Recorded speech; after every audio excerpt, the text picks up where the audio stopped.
Kilat News Updates.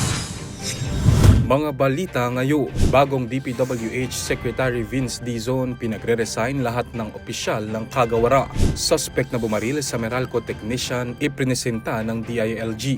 Presyo ng produktong petrolyo tataas sa September 2. Petron nagtaas din ng presyo ng LPG.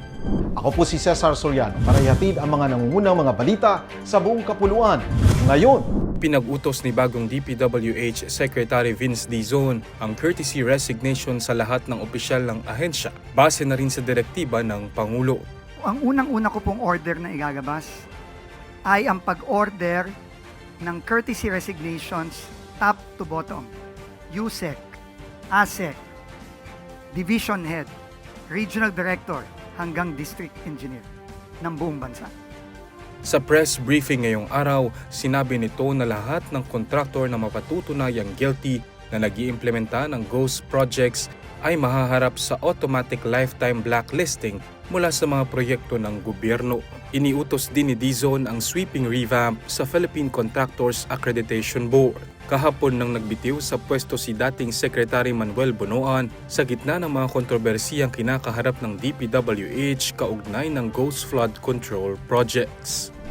Naaresto na ang suspect sa kaso ng pagpatay sa empleyado ng Meralco sa Dasmariñas, Cavite noong Agosto 27. Ito ang inanunsyo ng DILG sa press conference ngayong araw kung saan iprenesenta ang nahuling suspect na kinilalang si alias Jeffrey, 44 anyos na residente rin ng Dasmariñas. Sa pamamagitan ng backtracking at follow-up operation, unang natunto ng sasakyang gamit ng suspect ng barili ng biktima. Ito ang nakatulong para matukoy ang pagkakakilanlan ng salarin na sinampahan na ng kasong murder.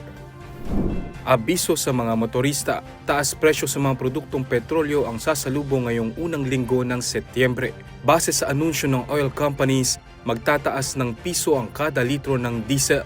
70 centavos naman ang dagdag sa presyo ng kada litro ng gasolina, habang parehong 70 centavos per liter din ang itataas ng presyo ng kerosene. Ipatutupad ang bagong presyo bukas Setyembre 2. Samantala, inanunsyo rin ng Petron Corporation ang pagtataas ng 20 centavos sa kada kilo ng liquefied petroleum gas o LPG ngayong buwan, epektibo ngayong araw. Katumbas ito ng 2 pesos and 20 centavos na dagdag sa bawat 11 kilogram na cylinder. Tiniyak naman ng Solay na walang magiging paggalaw sa presyo ng kanilang LPG ngayong buwan. Para sa Kidlat News Channel, ako si Renzel Linon, nag-uula. ako po si Cesar Soriano, kasama nyo sa bawat pagputo ng balita.